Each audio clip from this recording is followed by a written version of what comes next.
जय भारतवर्ष।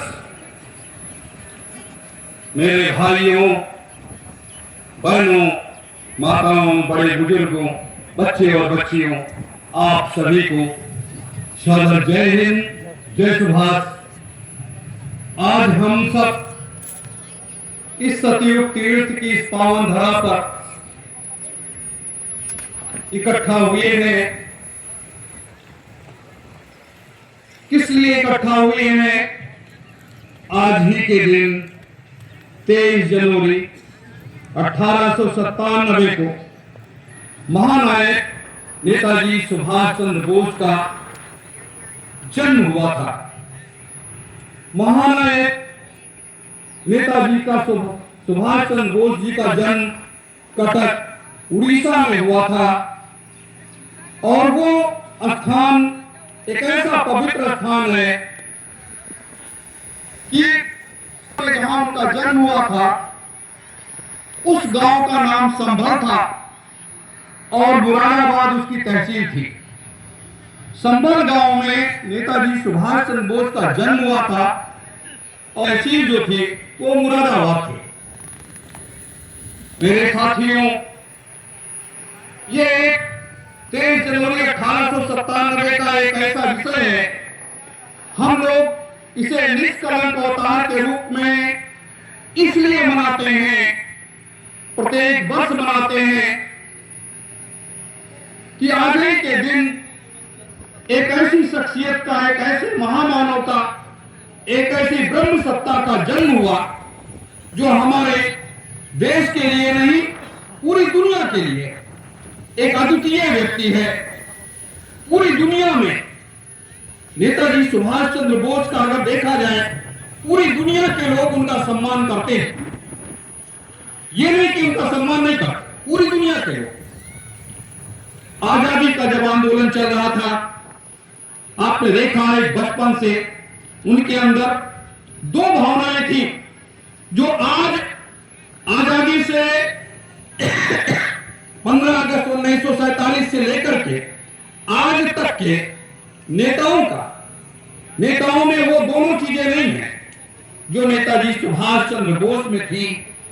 राष्ट्रवाद और अध्यात्मवाद की भावना महानायक नेताजी सुभाष चंद्र बोस जी के अंदर थी और वो बचपन से थी और उन्होंने उसको पुनर्जीवित किया, पूरी दुनिया में अपने को स्थापित किया।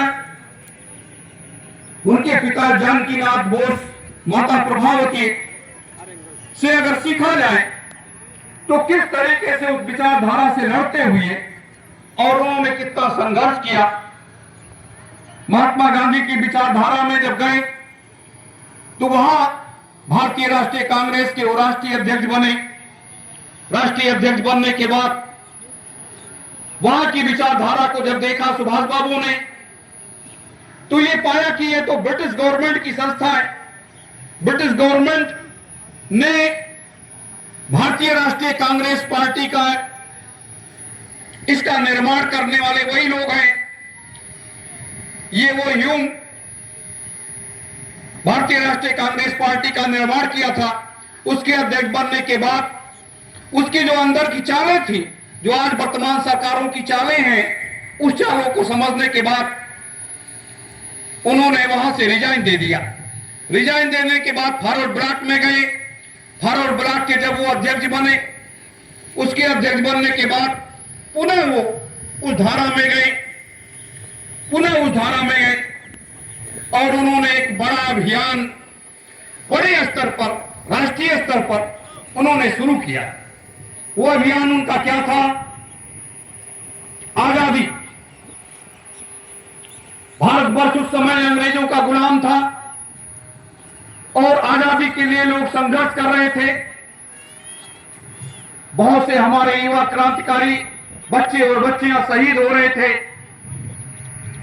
कोई फांसी के फंदे पर झूल रहा था तो कोई सीने पर गोलियां खा रहा था।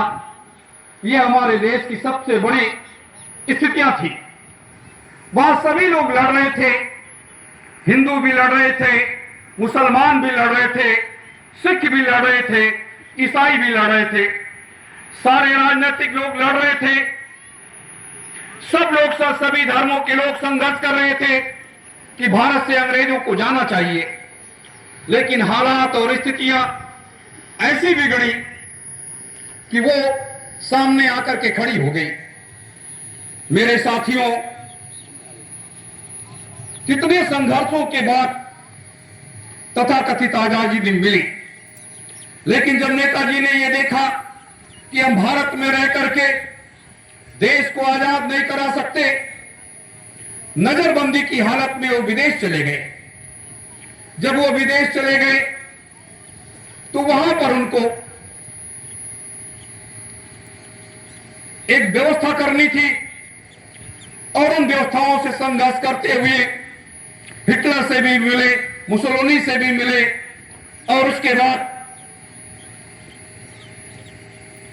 जापान के प्रधानमंत्री से मिले और मिलकर के उन्होंने एक आजाद हिंद फौज की गठन किया। लेकिन आजाद हिंद फौज का गठन रासबिहारी बोस ने पहले ही कर लिया था। उन स्थितियों को देखते हुए उसकी कमान उन्होंने संभाली। 21 अक्टूबर 1943 को आजाद हिंद सरकार की उन्होंने घोषणा किया, आजाद हिंद फौज की घोषणा किया।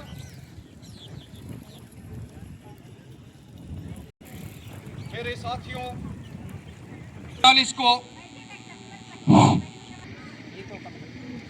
पूरा देश आजादी के आंदोलन में कूदा हुआ था।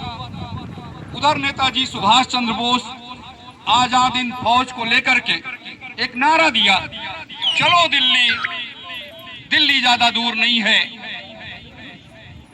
जय हिंद का नारा नेताजी सुभाष चंद्र बोस जी ने दिया और तुम मुझे खून दो, मैं तुम्हें आजादी दूंगा, इसका नारा भी दिया कि तुम मुझे खून दो, मैं तुम्हें आजादी दूंगा।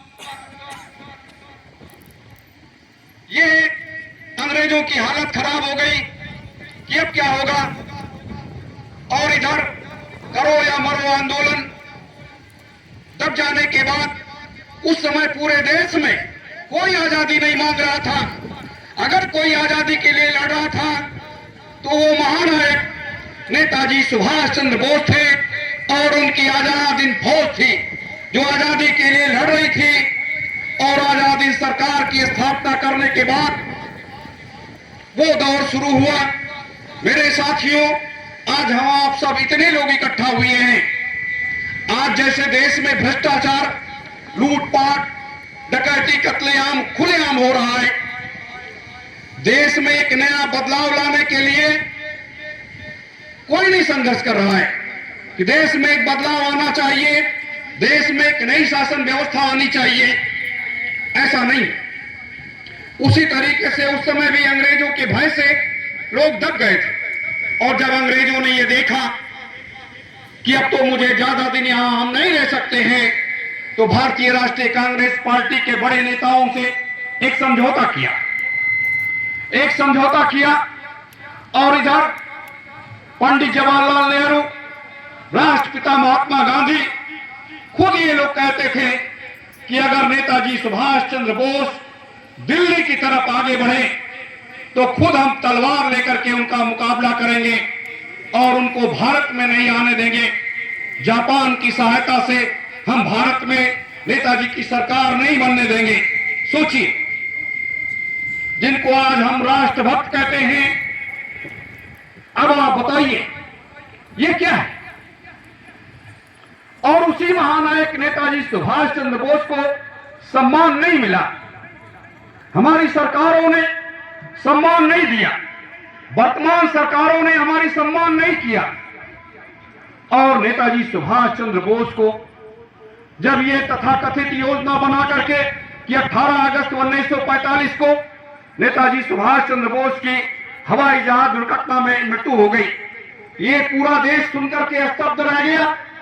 और जब पूरा देश सुनकर के स्तब्ध रह गया तो उसी क्रम में एक ऐसी राष्ट्रपिता महात्मा गांधी ने नेताजी के परिवार वालों को फोन किया कि आप लोग किसी प्रकार से कर्म श्राद्ध नहीं करिएगा, मैं सुभाष जी को अच्छी तरीके से जानता हूं कि सुभाष जी क्या हैं और कैसे हैं। वो कहीं अपनी योजना से सुरक्षित निकल गए होंगे। मेरे साथियों, ये हमें आपको भी विचार करना चाहिए। जो शख्सियत कोई इस पृथ्वी पर कोई काम करने के लिए अगर अवतरित हुआ है, तो जब तक उसका पूरा काम पूरा नहीं हो जाता है, जब तक वो इस पृथ्वी से जाता नहीं है। जैसे भगवान राम, भगवान कृष्ण अगर इस पृथ्वी पर आए तो अपना पूरा काम पूरा करने के बाद ही तभी हो गए।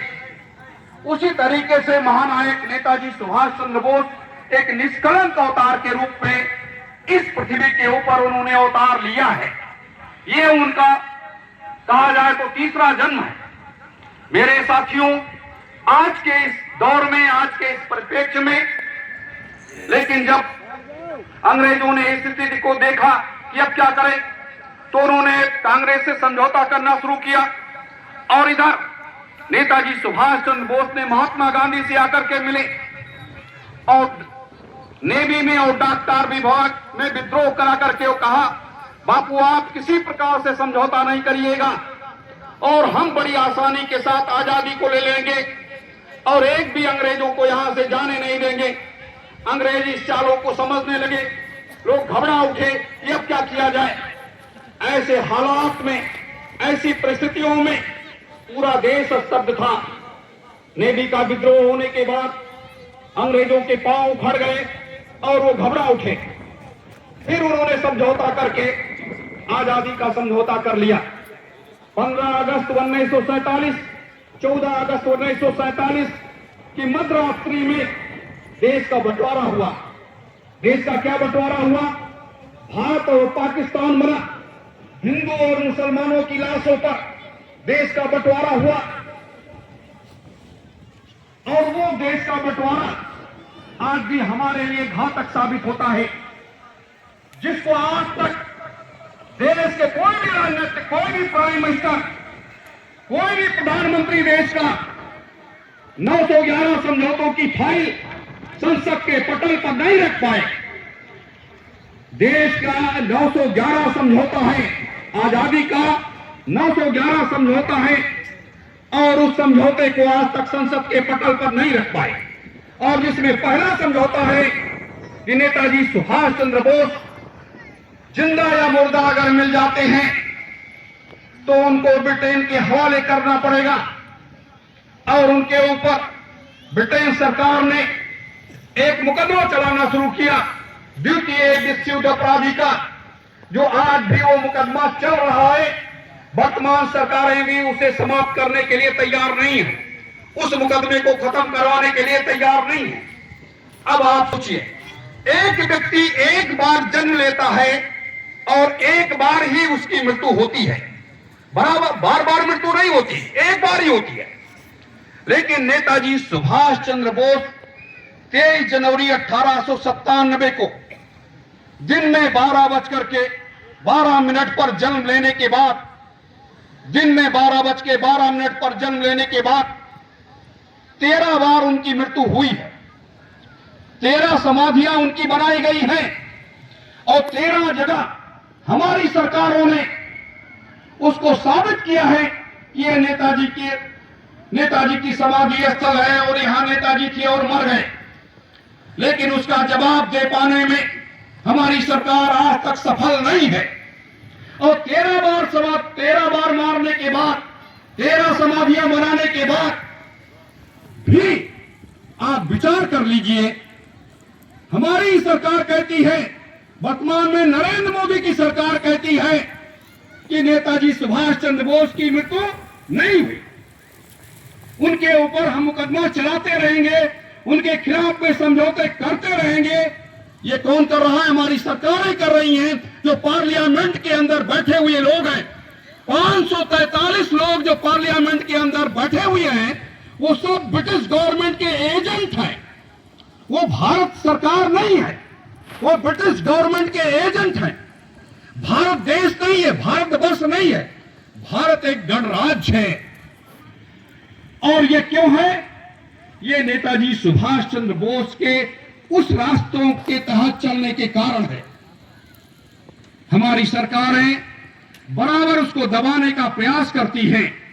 आप विचार करें कि आप संसद और विधानसभाओं में हमारे आपके घरों से ही लोग चुन करके जाते हैं और चुन करके जब जाते हैं तो वहां पर शपथ जो ले लेते हैं संविधान की गोपनीयता की, उसको वो समाप्त नहीं कर पाते।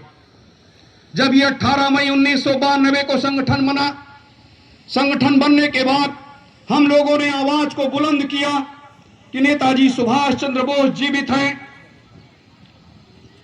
विदेशी बैंकों में अकूत काला धन जमा हुआ है। आजादी के 911 समझौते हैं। तो 18 मई 2012 से लेकर के आज तक कोई भी सरकार हमारे प्रश्नों का उत्तर नहीं दे पाई, एक भी उत्तर नहीं दे पाई।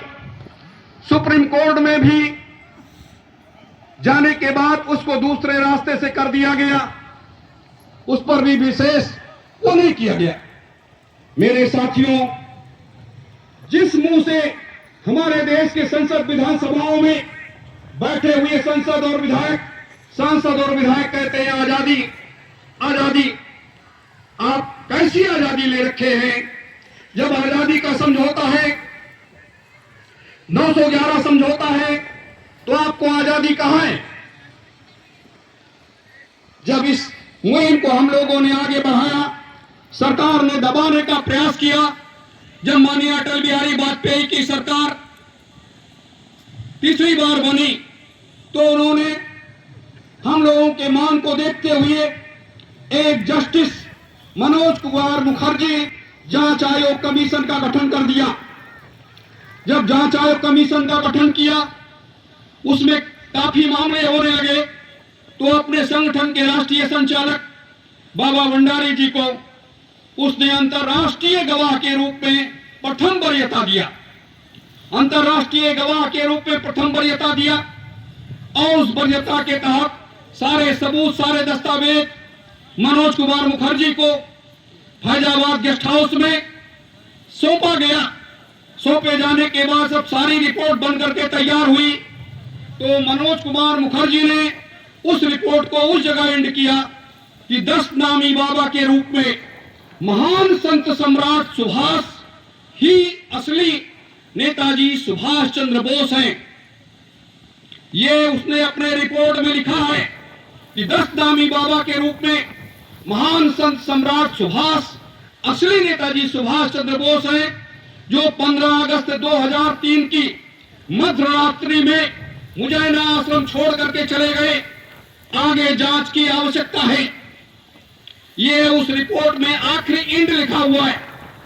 और जब ये रिपोर्ट सरकार को सौंपा मनोज जी ने, उनकी टीम ने, तो उस समय गृह मंत्री शिवराज पाटिल जी हुआ करते थे। भारतीय राष्ट्रीय कांग्रेस पार्टी की सरकार थी। मनमोहन सिंह जी देश के प्राइम मिनिस्टर थे। तो उसमें उन्होंने ये जब पार्लियामेंट में रखा गया तो 5 मिनट के अंदर, मैं क्यों कहता हूं कि ये लोग एजेंट हैं ब्रिटेन के, फॉरवर्ड ब्लॉक के देवव्रत विश्वास के अलावा 543 सांसदों में 542 गद्दार साबित हुए। और उन्होंने उस रिपोर्ट, जब गृह मंत्री शिवराज पाटिल जी ने ये बात रखी कि मुखर्जी आयोग की रिपोर्ट आ गई है और इस रिपोर्ट में कई ऐसे तथ्यात्मक बातें की गई हैं, हम इस रिपोर्ट को माने या ना माने, ये मेरा हक बनता है, मैं इसे अमान्य और खारिज करता हूं। 542 सांसद चुप बैठ गए। जैसे लगता था वो धृतराष्ट्र का दरबार लगा था। वहां नेताजी की हत्या करने का प्रयास भारतीय राष्ट्रीय कांग्रेस के पार्टी ने एक बार पूरा किया, जिसमें भारतीय जनता पार्टी भी शामिल थी।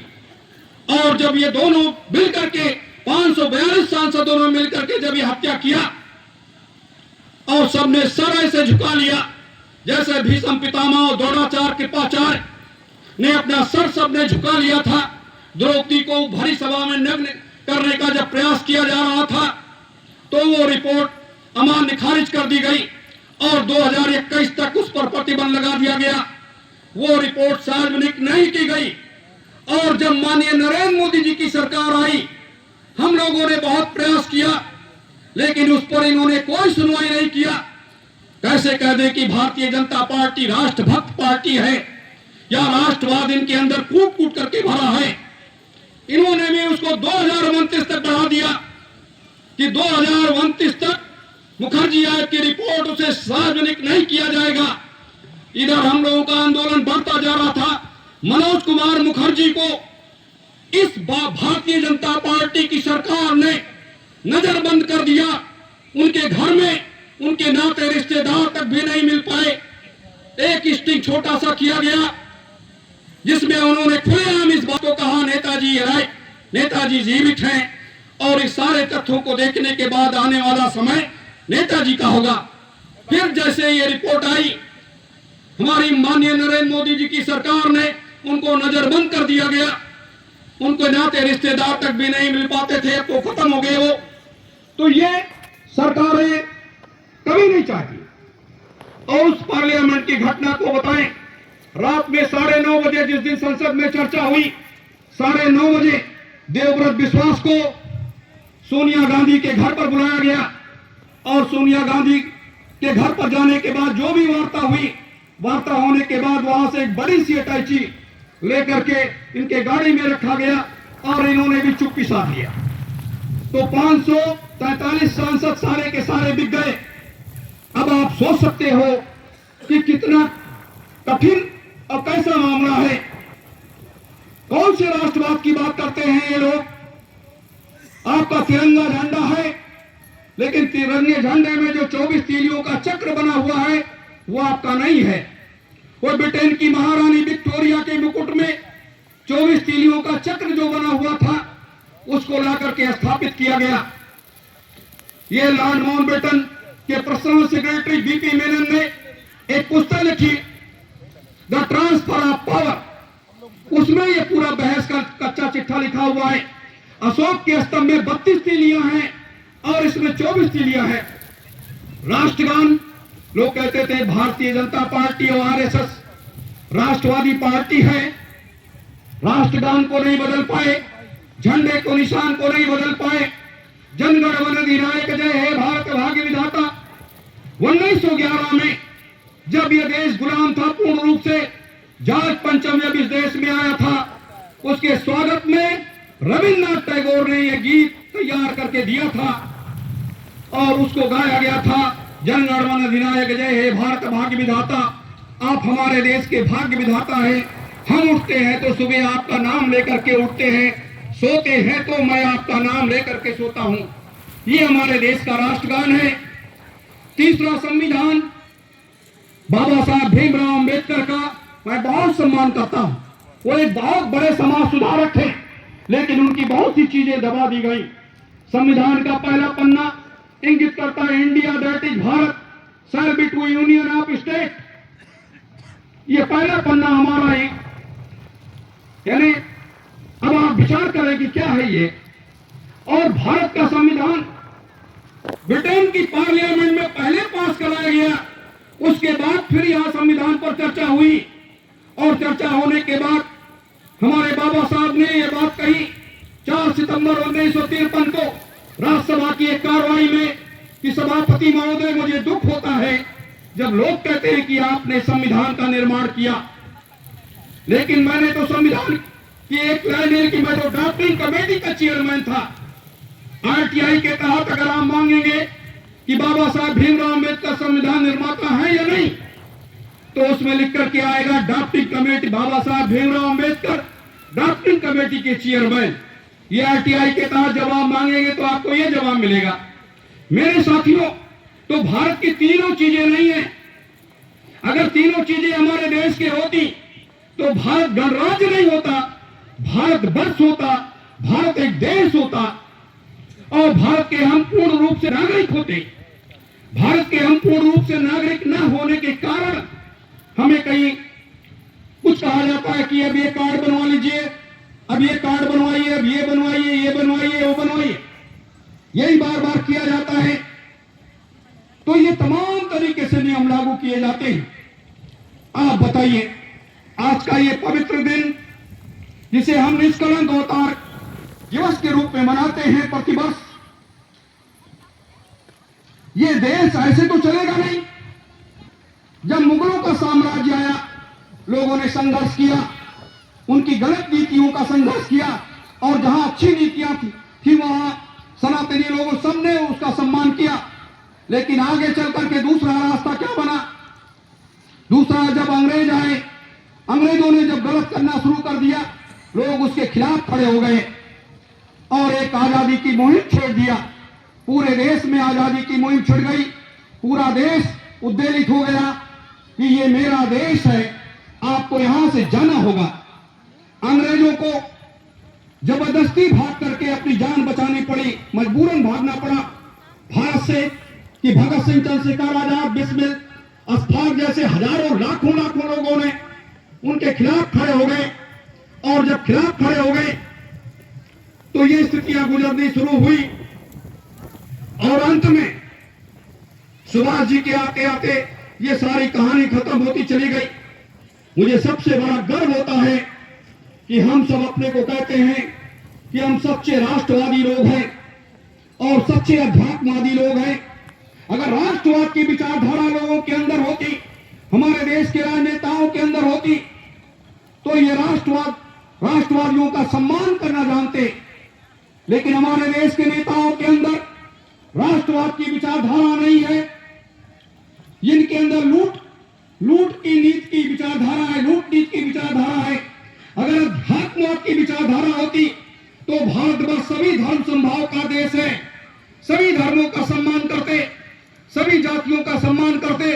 कि राष्ट्रवाद में तो सब समाहित है, हिंदू, मुसलमान, सिख, यहूदी, फारसी, जैनी, जितने भी धर्म है, जितने भी पंथ हैं, जितने भी मत और मतांतर हैं, अध्यात्मवाद में तो सब समाहित है, सबका सम्मान है। और राष्ट्र सबका है, मात्र सनातनी हिंदुओं का नहीं है, सबका ये देश है, सभी धर्मों का, सभी पंथों का, सभी मत मतांतरों का ये देश है।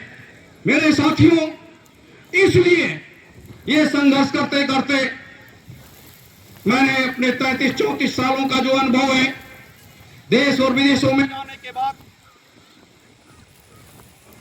साथियों,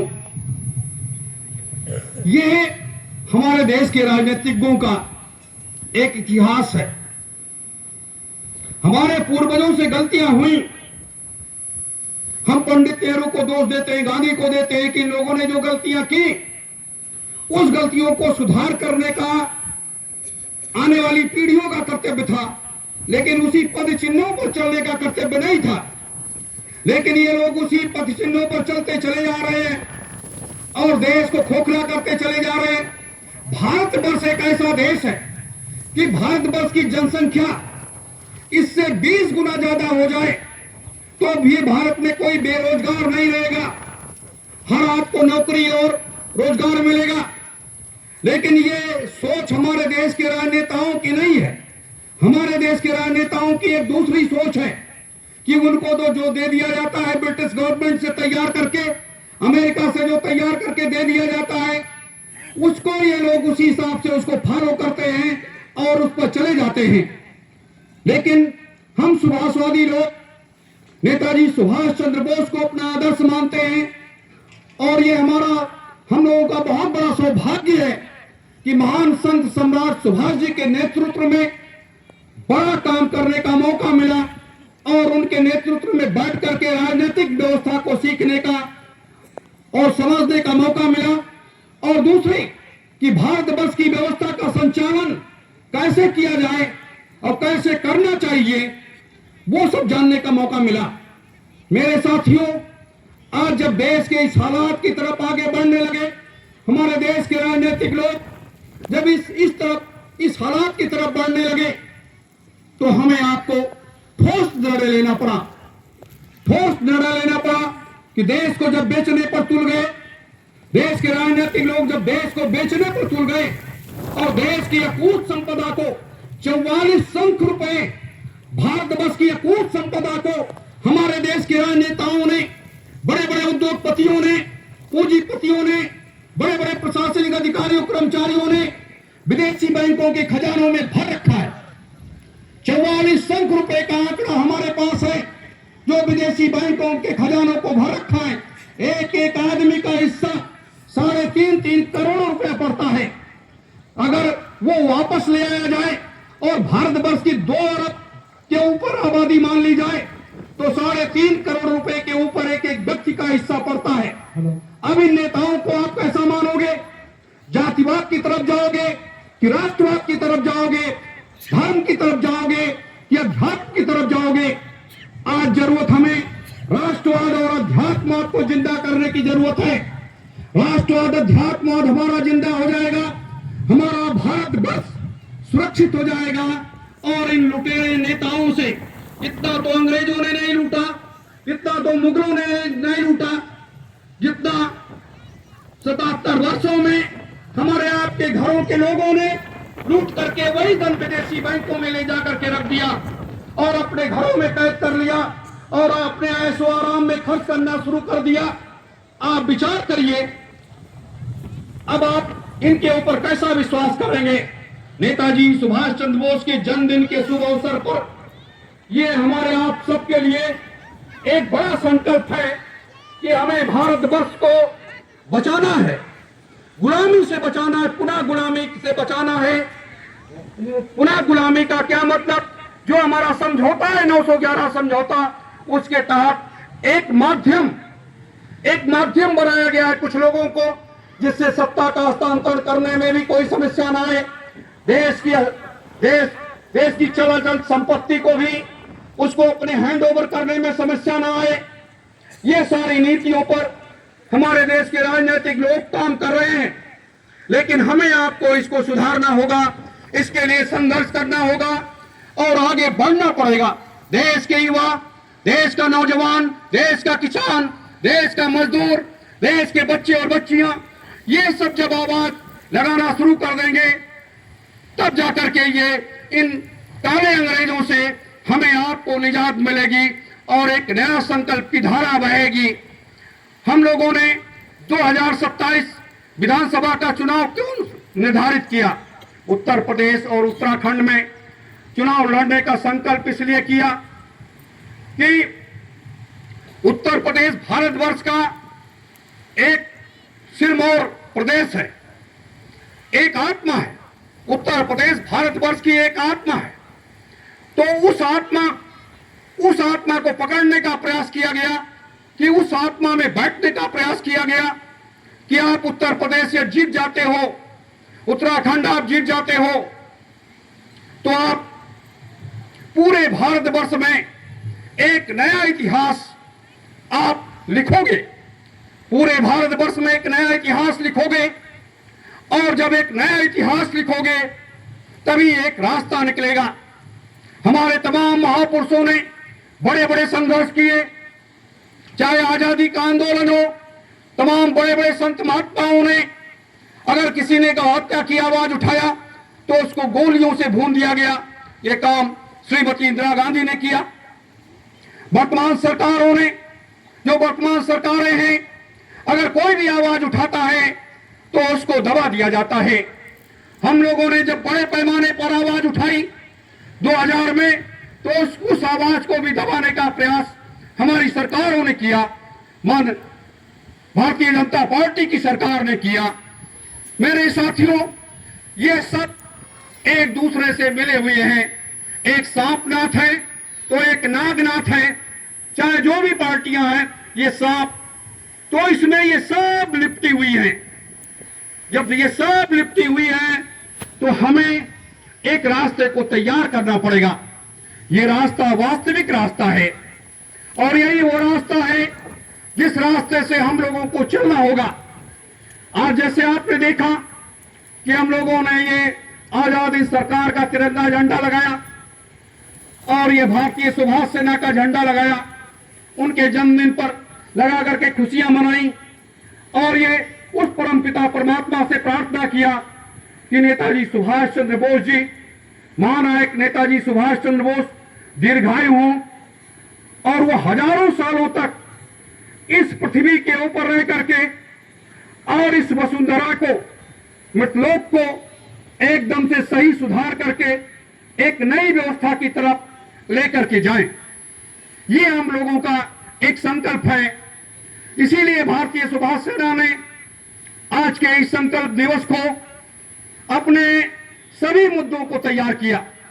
12 मुद्दों को हमने तैयार किया कि ये लेकर के हम जनता के बीच में जाएंगे और उस जनता से आग्रह करेंगे जो इन लोगों के फर्जी बाड़े में फंसी हुई है, जो इन लोगों के फर्जी बाड़े में फंसी हुई है। हम उस धारा की तरफ बहेंगे और जब तक उस धारा की तरफ आप नहीं बहोगे तब तक ये रास्ता आपको मिलेगा नहीं। कोई इन लोगों की बपौती तो है नहीं कि नहीं इन्हें लोगों की सत्ता बनी रहे, ये तो सबकी बपौती है। ये तो जब लोकतंत्र है, प्रजातंत्र है, तो प्रजातंत्र में तो सबका बराबर का अधिकार है। प्रजातंत्र में सबका बराबर का अधिकार है और हमें उस अधिकार को लोकतांत्रिक व्यवस्था के तहत इनसे छीन लेना है। लोकतांत्रिक व्यवस्था के तहत हमें अपने अधिकारों को छीनना है और लोकतांत्रिक व्यवस्था के तहत हमें उस सत्ता की चाबी ले लेनी है। जब आप सत्ता की चाबी ले लोगे तब आपके समझ में आएगा कि जो काम इन लोगों ने इतने सालों से 50 साल से नहीं कर पाए वो काम आप 6 महीने के अंदर कर दोगे। 6 महीने के अंदर हम लोगों ने जो खाका तैयार किया है, हमारे प्रमुख पदाधिकारियों ने तैयार किया है कि प्रदेश को कैसे चलाया जाएगा और प्रदेश को कैसे सुदृढ़ और मजबूत बनाया जाएगा, कैसे लोगों को नौकरी और रोजगार दिया जाएगा और कैसे उसकी व्यवस्था की जाएगी और कैसे ये जो तमाम मुकदमेबाजी, तमाम कत्लेआम, तमाम गलतों से काम हो रहे हैं उसको कैसे का ये दिन हमें आप सबों को ये बराबर याद रहेगा कि आज के बाद हम आप पुनः 2027 में 23 जनवरी 2027 को एक बार पुनः मिलेंगे। लेकिन जब पुनः मिलेंगे वो ये 1500 लोगों की भीड़ नहीं होगी, वो कम से कम 20 लाख लोगों की भीड़ होगी और 20 लाख लोगों के बीच में आप नेताजी का जन्मदिन बड़े धूमधाम के साथ मनाएंगे और एक नया इतिहास रचने का आप आगे बढ़ेंगे, क्योंकि 2027 का निर्णायक वो युद्ध जो लोकतांत्रिक व्यवस्था का है, चुनाव का है,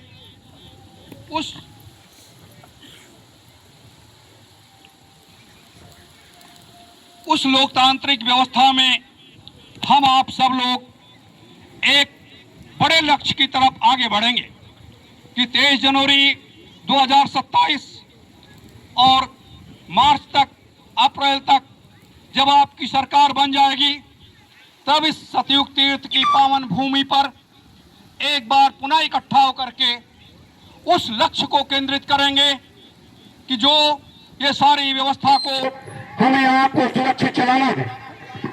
मेरे साथियों, आज तो एक ये दिन हमारे सबके लिए यादगार दिन इसलिए है जिस तरीके से 21 अक्टूबर 1943 को नेताजी सुभाष चंद्र बोस ने आजाद हिंद सरकार की घोषणा करने के बाद ये कहा था कि दिल्ली चलो, दिल्ली ज्यादा दूर नहीं है, हमें लाल किले पर परेड करना है और वहां अपना झंडा फहराना है। उसी तरीके से हमारा आपका भी आज से संकल्प होना चाहिए कि हमें लखनऊ और देहरादून पहुंचना है। चलो लखनऊ और चलो देहरादून, ये संकल्प के साथ हमें इस पर काम करना है। देश के युवाओं को, देश के नौजवानों को, देश के छात्रों छात्राओं को, देश के किसानों को ये हमें आह्वान करना है कि एक बार एकता के सूत्र में बंध करके और सच्चे राष्ट्रवाद का परिचय दीजिए और सच्चे अध्यात्मवाद का परिचय दीजिए कि सच्चा राष्ट्रवाद, सच्चा अध्यात्मवाद ही एक नया रास्ता तय कर सकता है। हम जानते हैं कि ये हमारी विचारधाराएं एक सच्चे राष्ट्रवाद की तरफ लेकर के जाएंगी लोगों को उद्वेलित करेगी, लोगों को जागरूक करेगी और लोगों के संभाव की स्थिति में बांधेगी। लेकिन आज जब हम इस रास्ते पर जिस तरीके से नेताजी सुभाष चंद्र बोस ने उस समय संकल्प लिया था और एक नई धारा की रचना कर दिया था, एक नया रास्ता तैयार कर दिया था, जिससे पूरा ब्रिटिश गवर्नमेंट हिल गया था। और मुझे सबसे बड़ी खुशी होती है जब ब्रिटेन की महारानी जैसी शख्सियत ने ये बात अपने शाही भोज में कहा कि काश नेताजी सुभाष चंद्र बोस जैसा व्यक्ति अगर मेरे घर में होता या मेरे देश में होता तो पूरी दुनिया पर हमारा एक छत्र साम्राज्य होता और उसे पूरी दुनिया कभी मिटा नहीं सकती थी। मेरे साथियों, आज के उस परिवेश में आज हमें सबसे बड़ी खुशी होती है जब देश के महानायक को लेकर के, उनके आदर्श, उनकी विचारधारा को लेकर के और उनके त्याग और तप और उनकी तपस्या को लेकर के जब हम लोग अपने में आत्मसात करते हैं तो अपने में एक सच्चे राष्ट्रवाद की भावना को जागृत करते हैं और सच्चे अध्यात्मवाद की भावना को जागृत करते हैं। आज पूरे भारतवर्ष में सच्चे राष्ट्रवाद की भावना और सच्चे अध्यात्मवाद की भावना को जगाने का समय आ गया है। सच्चे राष्ट्रवाद की भावना, अध्यात्मवाद की भावना जगाने का समय इसलिए आया कि अब कोई चुप नहीं बैठ सकता, हम चुप नहीं बैठ सकते।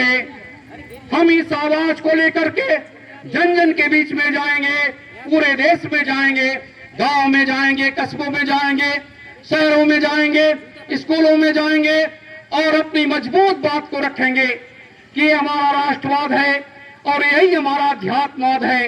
आओ चले साथ, आओ कदम से कदम मिलाएं और एक नया भारतवर्ष बनाएं, एक नया संकल्प, एक नई शासन व्यवस्था, एक नया उत्तर प्रदेश बनाएं। एक नया उत्तर प्रदेश बनाने के लिए मजबूत संकल्प होना चाहिए, विचारधाराओं से समझौता नहीं होना चाहिए। मैं अपने 33 साल के इस राजनीतिक अभियान में हिंदुस्तान का कोई भी राजनेता नहीं कह सकता, मात्र अटल बिहारी वाजपेयी जी को छोड़ करके, जिनसे मात्र मेरी 5 मिनट तक की मुलाकात हुई थी, उसके बाद कोई ये नहीं कह सकता कि अरविंद सिंह हमारे दरवाजे पर आकर के दस्तक दिए हैं, क्योंकि हम अपनी विचारधारा से समझौता नहीं कर पाए और इनकी कूटनीतिक विचारधाराओं का हमेशा विरोध में करता रहा। वर्तमान मुख्यमंत्री हों, वर्तमान प्रधानमंत्री हों, इनके पास भी नहीं गया। हमारे बहुत से साथियों ने भी कहा, हमारे बहुत से मिलने वाले लोगों ने भी कहा कि आप चलिए उनसे मिल लीजिए, लेकिन मैंने कहा नहीं।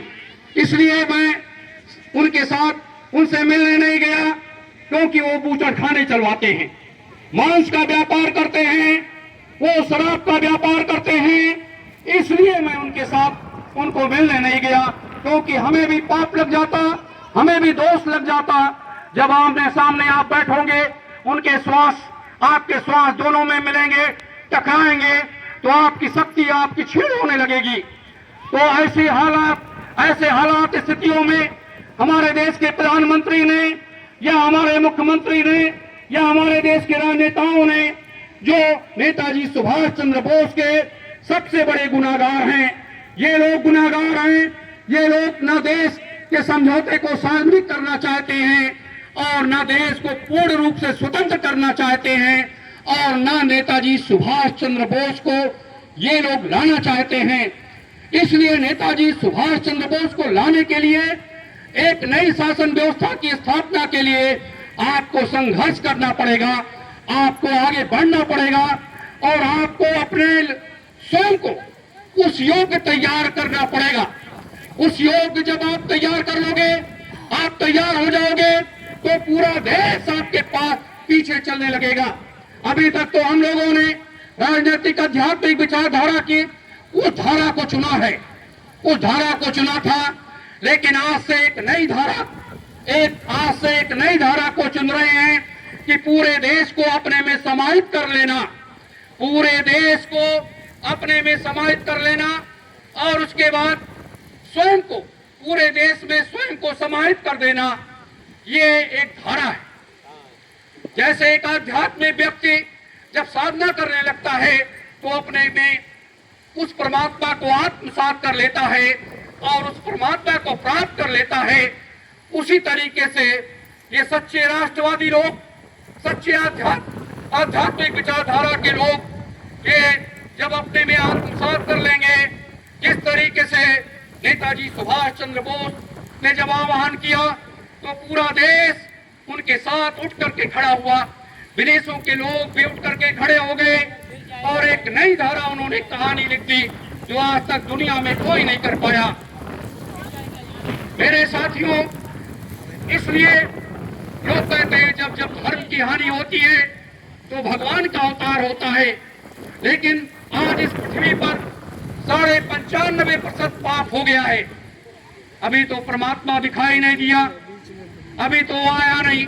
हमारे महात्माओं ने, बड़े बड़े संत महात्माओं ने भी एक रास्ता तैयार किया और उस रास्ते पर लोगों को चलने के लिए प्रेरणा दिया। इस रास्ते पर चलो, आत्म कल्याण करो, मानवता का पाठ पढ़ो और सत्ता को प्राप्त करो। लेकिन उस पर भी चलने के लिए लोग, भारत का आम जनमानस नहीं चला। भारत का आम जनमानस जब नहीं चला तो उन सारी स्थितियों को हम लोगों ने गहन अध्ययन किया है। हमने महात्माओं का भी अध्ययन किया, राजनीतिज्ञों का अध्ययन किया, पूर्वजों का अध्ययन किया, वर्तमान का अध्ययन किया और ये सब करने के बाद ये पाया कि वास्तविक रूप से एक नई कथा लिखनी पड़ेगी, एक नई धारा आपको बहना पड़ेगा। जैसे हमने अपने साथियों से कहा, आप लोगों से भी बराबर मैं कहता हूं कि 2027 की सत्ता को प्राप्त कर लेना ये हमारा आपका एक नैतिक धर्म है।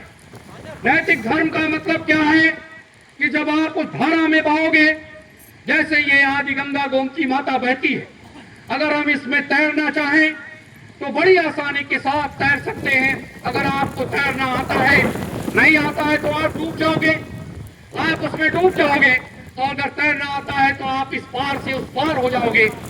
तो ये राजनीतिक धारा जो है, इसमें बड़ी अच्छी तरीके से हम लोगों को तैरना आ गया।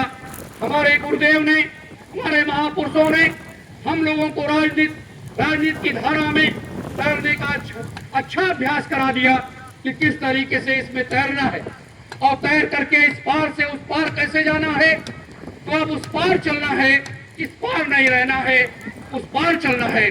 मेरे साथियों, ये वक्त आ गया है और जब वक्त आता है तो लोग प्रतीक्षा नहीं करते, लोग उस रास्ते पर चल पड़ते हैं। जब आवाजें लगती हैं, आवाजें जब गूंजती हैं, तब उनके कानों में जब आवाजें पड़ती हैं तो लोग चलना शुरू कर देते हैं।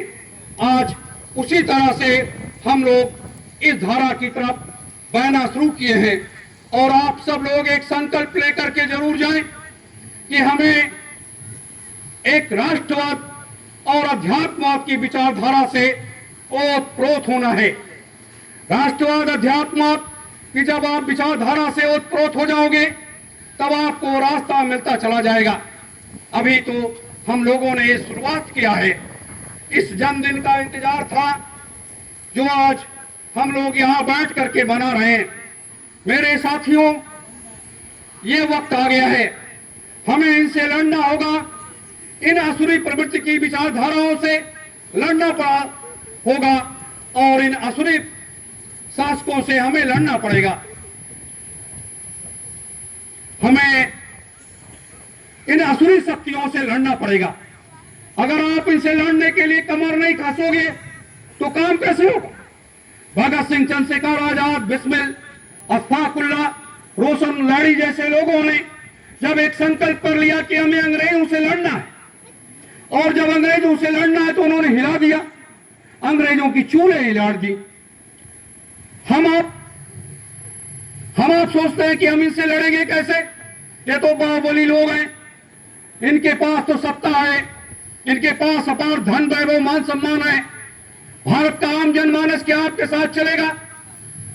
भारत का आम जनमानस आपके साथ चलेगा कि वो रास्ता जो हमने महापुरुषों से सीखा है, जो महात्माओं से प्राप्त किया है, जब उस रास्ते पर चलेंगे तो लोग चल पड़ेंगे, लोग चल पड़ेंगे, वो सैलाब चल पड़ेगा इन नेताओं का साथ लोग छोड़ देंगे, इनका जिंदाबाद मुर्दाबाद बोलना छोड़ देंगे और इनको लोग घुसने नहीं देंगे, क्योंकि इनकी काली काली करतूतें वो आम जनमानस के सामने हैं। जब ये लोग इतने बड़े महानायक के साथ में, इतने बड़े महानायक के साथ में इतना घृणित काम कर सकते हैं कि उनको सम्मान के साथ ला नहीं सकते, और उनको नजरबंदी में जहां भी इनको पता चला कि यहां नेताजी हैं, वहीं इन्होंने रास्ता तैयार कर दिया मारने का, वहीं पर इन्होंने तैयार कर दिया। तभी तो हमारी सरकारों ने 13 समाधियां बना दी, हमारी सरकारों ने 13 समाधियां बना दी। अब आप बताइए कि ये लोग कितने अच्छे लोग हैं, कितने अच्छे लोग हैं।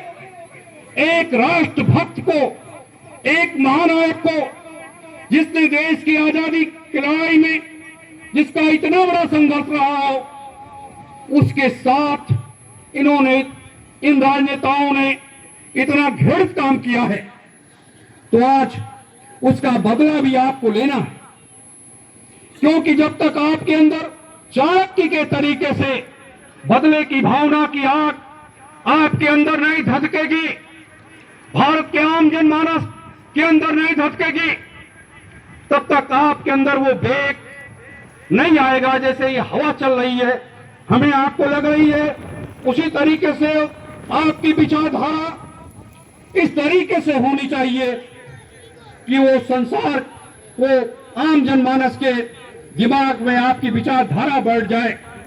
मेरे साथियों, इसलिए अब उठ खड़े होने का समय आ गया है, और ये 12 मुद्दे जो अपने हैं, इन 12 मुद्दों को पढ़िए, चिंतन करिए।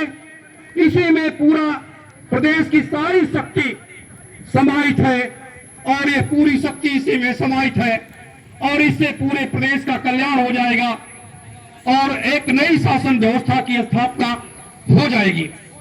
हमारे पदाधिकारियों ने बड़ा संघर्ष किया, बड़ा मेहनत किया, और आप सभी लोग इस सतयुग तीर्थ की पावन धरा पर इस कार्यक्रम में आए, उसके लिए आप सबों को बहुत बहुत बधाई, बहुत बहुत धन्यवाद।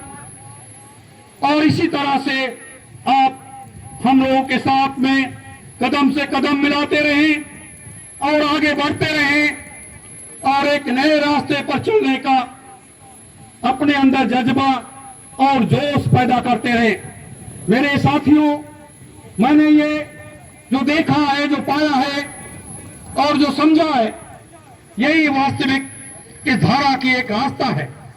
आओ हम सब भारतीय सुभाष सेना के साथ चले और कदम से कदम मिलाएं, कदम से कदम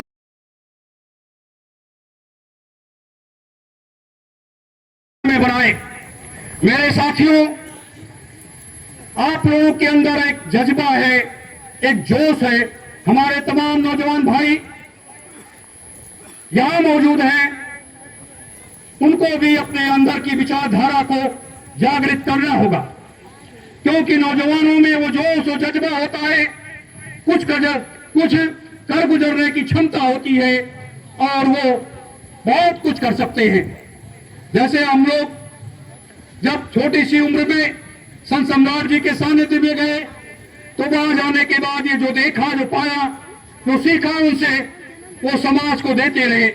लेकिन इतना संघर्ष करने के बाद, इतना त्याग तपस्या करने के बाद, तब ये मार्ग, वो रास्ता मिला कि जिस रास्ते पर हमें आपको चलना चाहिए था।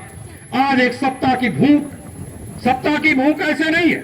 जब इन लोगों ने देश को बेचना शुरू कर दिया, देश का धन लूटना शुरू कर दिया, देश को बर्बाद करना शुरू कर दिया, तब ये स्थिति आई कि नहीं, हमें कुछ करना